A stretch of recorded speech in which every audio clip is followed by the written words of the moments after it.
very much for that, Paul.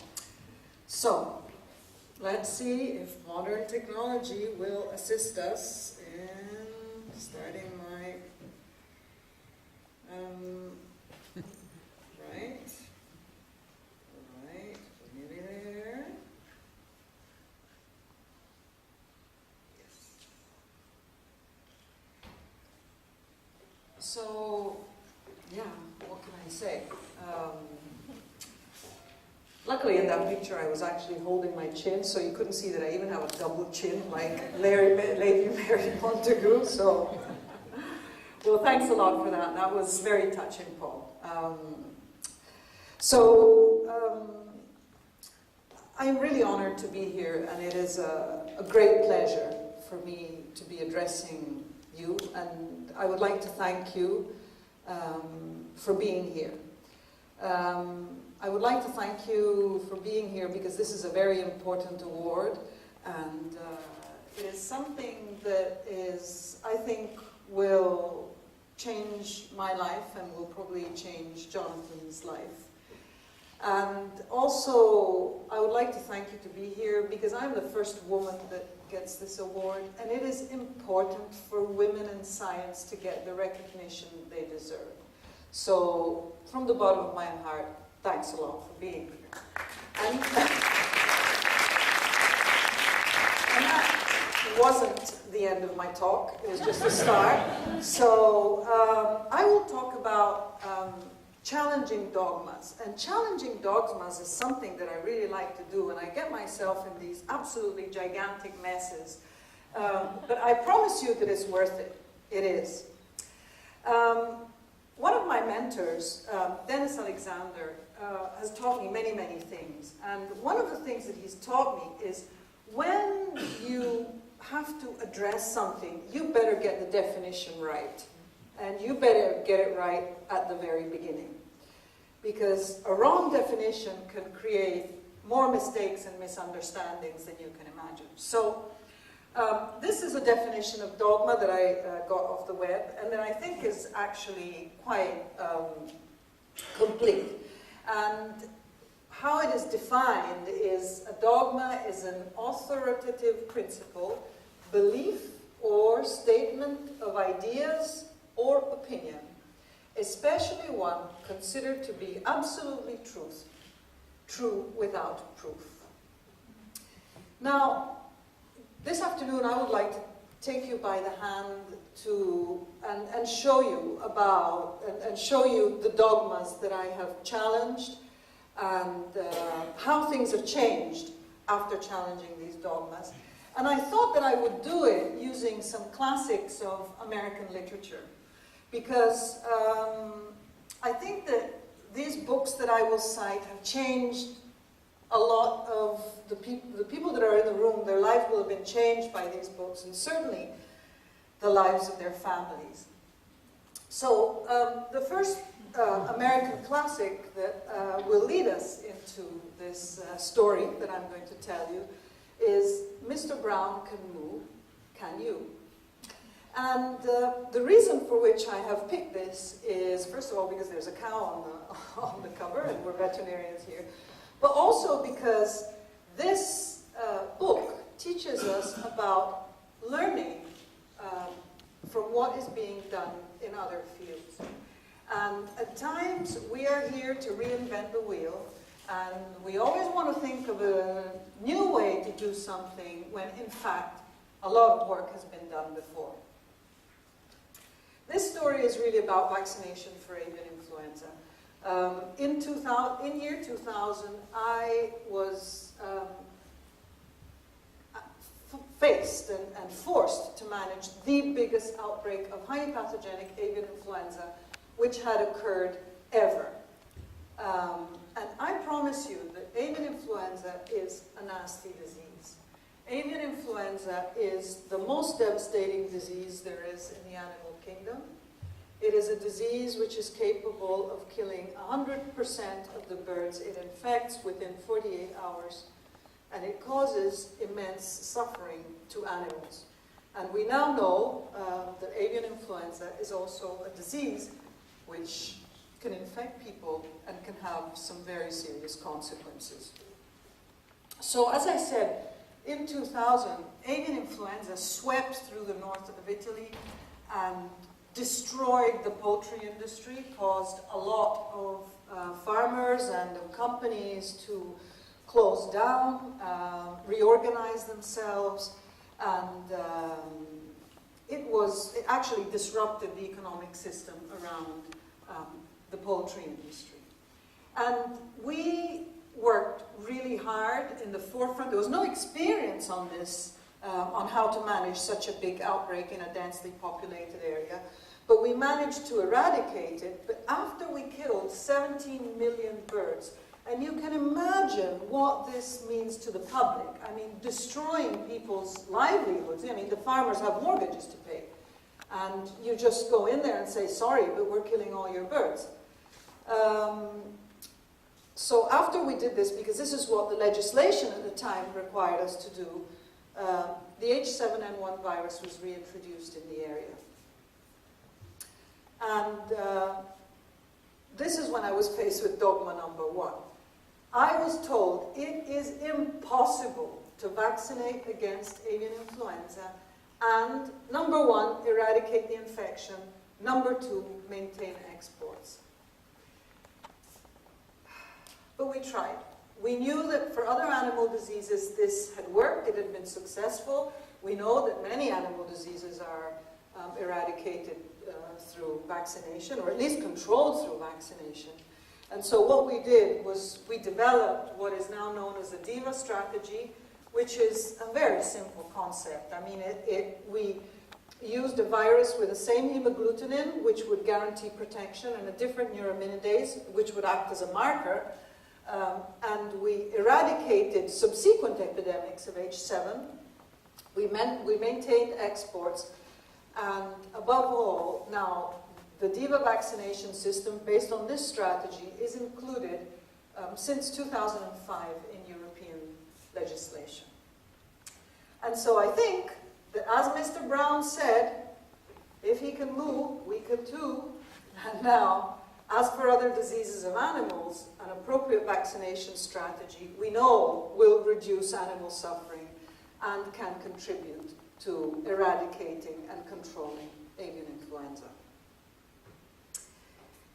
So the second story I will tell you is taken from another classic, which is I Can Breathe With My Eyes Shut.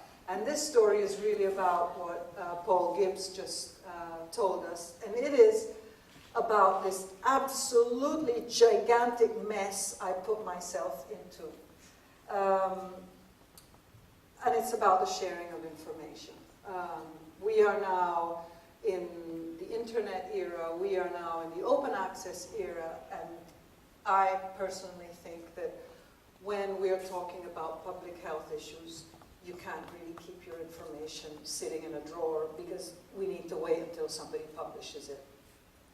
So if we rewind to 2005, H5N1 was all over the news. You might remember there were people in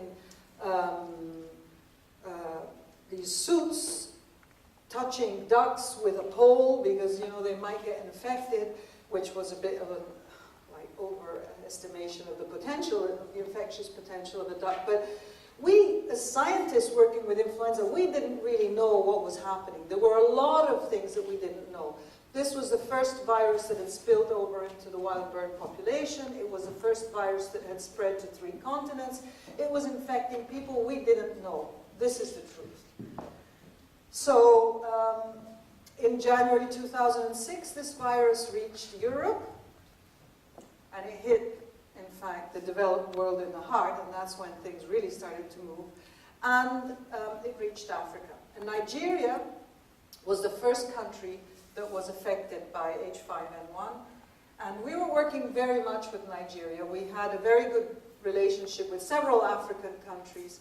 And we were the first European laboratory to receive the H5N1 virus from Nigeria.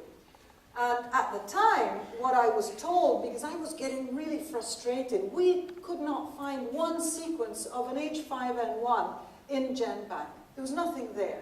Nothing. So we were isolating viruses, we wanted to compare them, and we couldn't. So we couldn't understand anything on the epidemiology, on the pathogenicity of this virus. And so I was told, it is impossible to share genetic data with the wider scientific community in the face of an epidemic because, number one, scientists are too busy. They don't have time to deposit their sequences. Number two, scientists are going to steal the data from each other. That's nice, isn't it?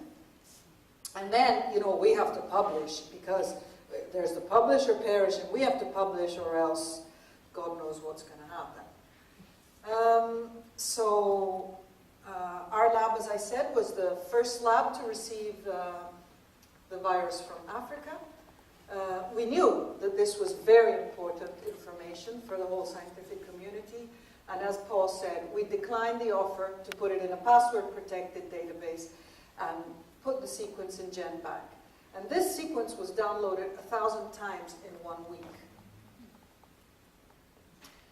Right. So this is the mess I put myself into. Want to have some examples? Science came to visit us. I mean, and this doesn't happen very often, that like science sends people to an Italian laboratory. And neither does this happen very often. I actually don't read the Wall Street Journal, but I was going to Paris that morning. It was in March, in mid-March, and it was the only newspaper which I found at the Air France desk. So I picked it up, I opened it, and there was a page, a full page, with this very flattering picture here, as you see. Lady Montagu wouldn't have been happy, right? There was this, like a big page on the Wall Street Journal and the New York Times, and it went on and on and on.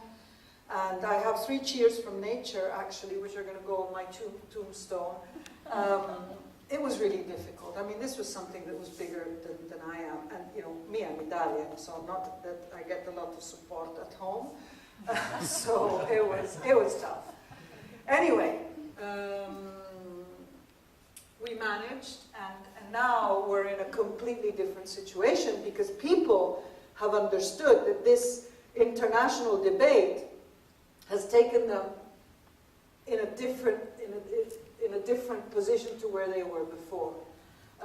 As Paul said, this debate was a debate that started off with a lot of criticisms from many colleagues, like she doesn't know what she's going on about, and they just want to show off, and, you know, this is never going to work.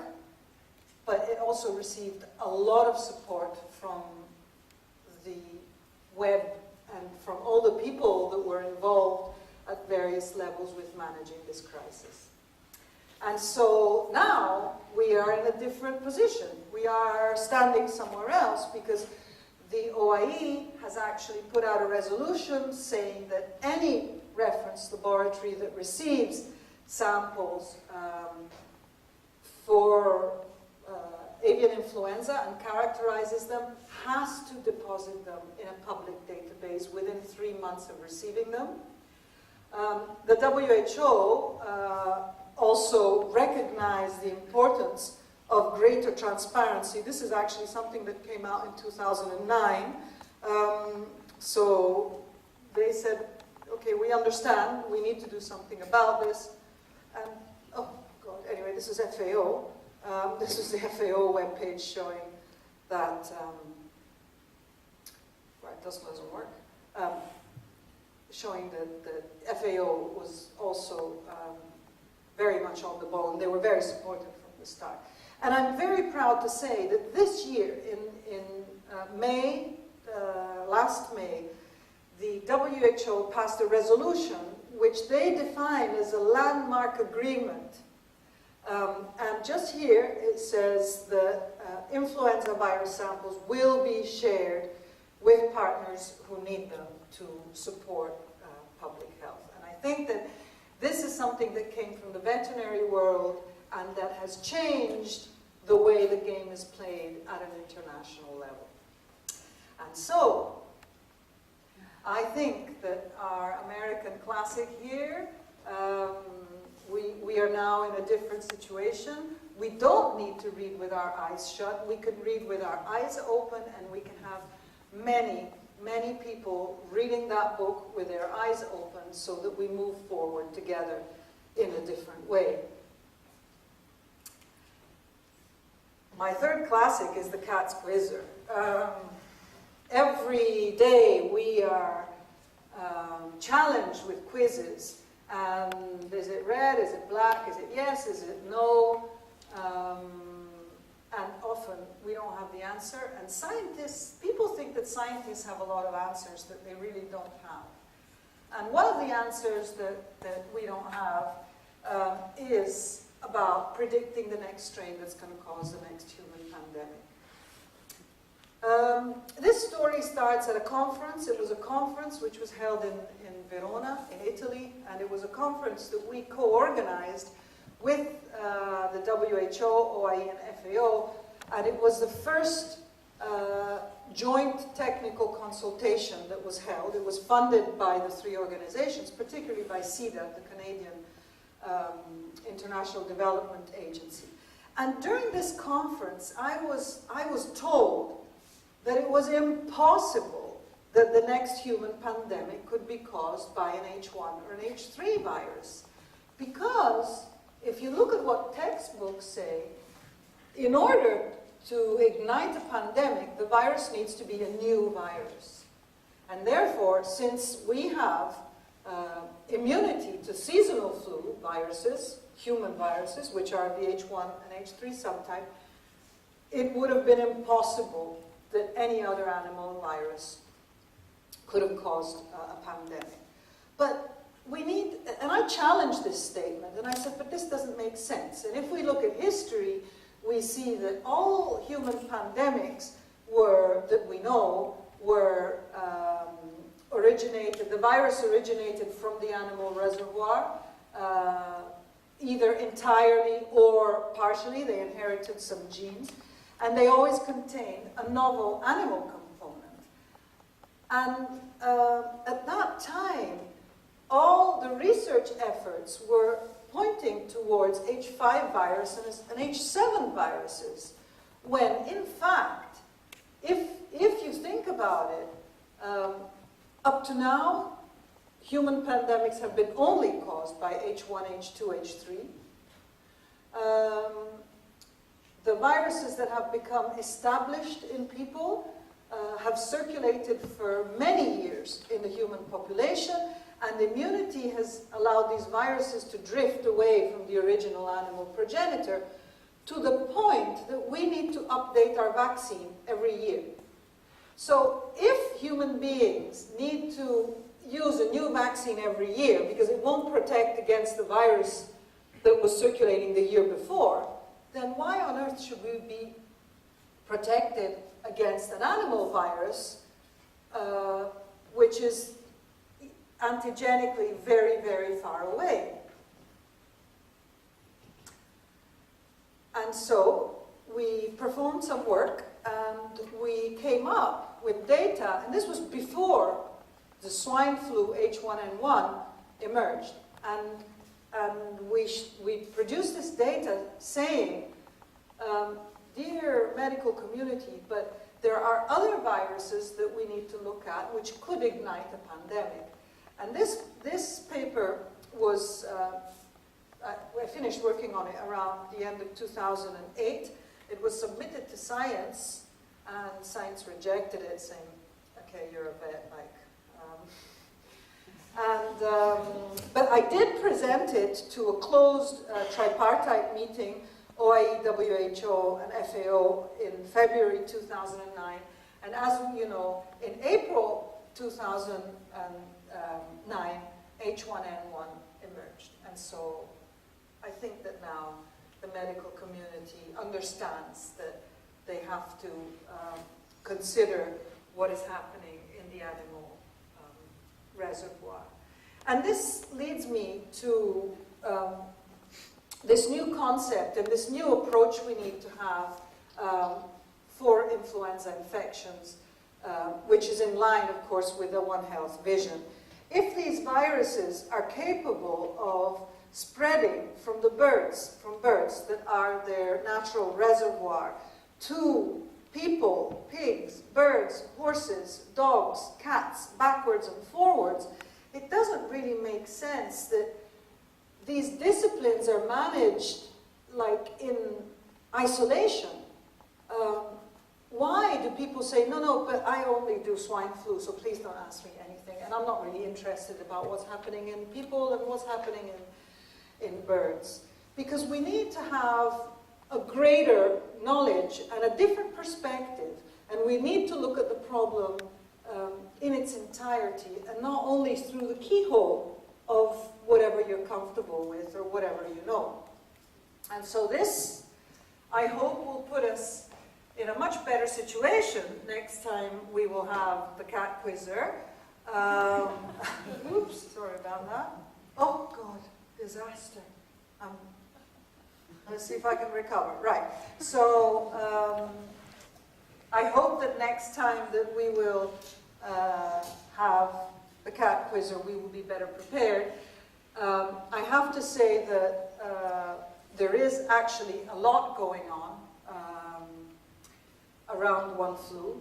CDC has funded a One Flu strategic retreat we had in earlier this year, and we had experts working on influenza from the animal and the medical communities, and the EFSA, the European Food Safety Authority, has put together a proposal with some money in it, which is good, to be able to develop a risk assessment framework to grade the pandemic potential of influenza viruses.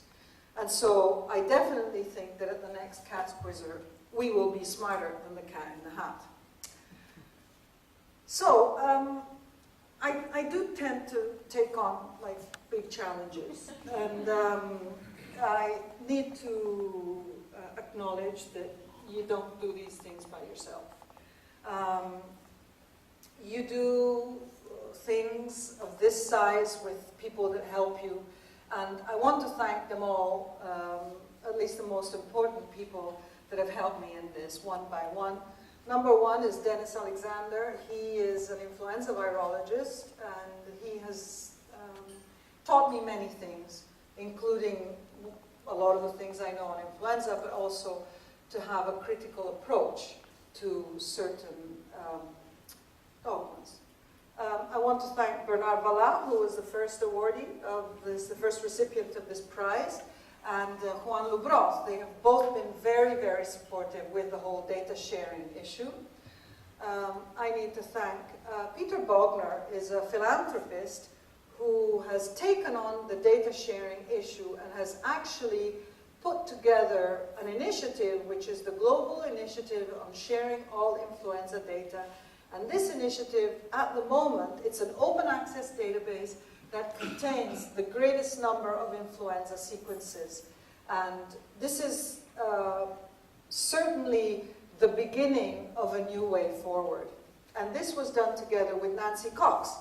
Nancy is the director of the influenza division of CDC, and she gets it. So she gets the importance of the animal component of influenza infections and of a transdisciplinary approach.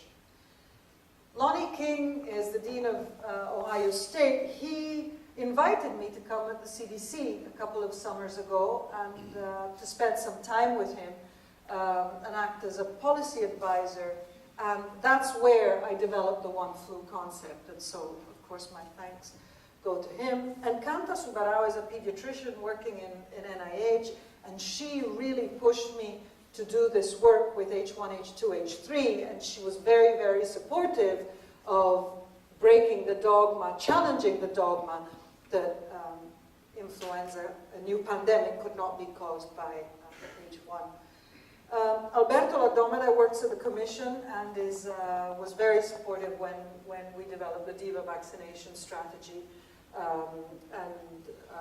yeah, was very, very instrumental in guiding us through the legislative procedures. And of course, my thanks must go to Paul. I wouldn't be here without him, and so thanks very much for that. My group. I have a fantastic group of people.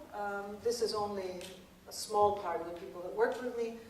I have about 70 members of staff. A lot of them are on grant money, but I can keep them going.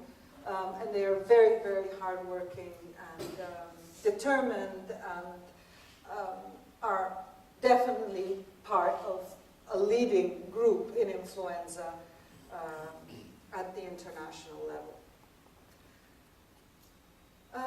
I need to thank my family. This is my husband who is sitting here and my daughter because it's not easy to put up with a lady who challenges lots of things and is often grumpy because she doesn't get the things right, she doesn't get the ways she wants, and travels a lot because I travel a lot and it's difficult for them, but I know they support me and that's very important for me. Something that comes from the bottom of my heart, the dedication of this award. I would like to dedicate it to Isabel Minguez Tudela, who was a senior scientific officer in DG Research in Brussels, and she passed away in April this year. What I can say is that if Europe has a strong group of scientists that are competitive in animal health research, particularly in animal virology, it is because Isabel has fought tirelessly for years trying to find funds wherever she could to develop a critical mass of animal virologists in Europe. This is a great personal loss and a great professional loss for European research in this field, because I think it will be very, very difficult to replace her. So, one thing I can promise you is this, that I will continue to take on challenges. I want to take on challenges. I want to continue to change things, and I want to be able to show the international scientific community that veterinary medicine and a holistic approach can really change things for animal health, for animal well-being, and of course, for public health. And with this, I would like to thank you for your attention, and viva le donne!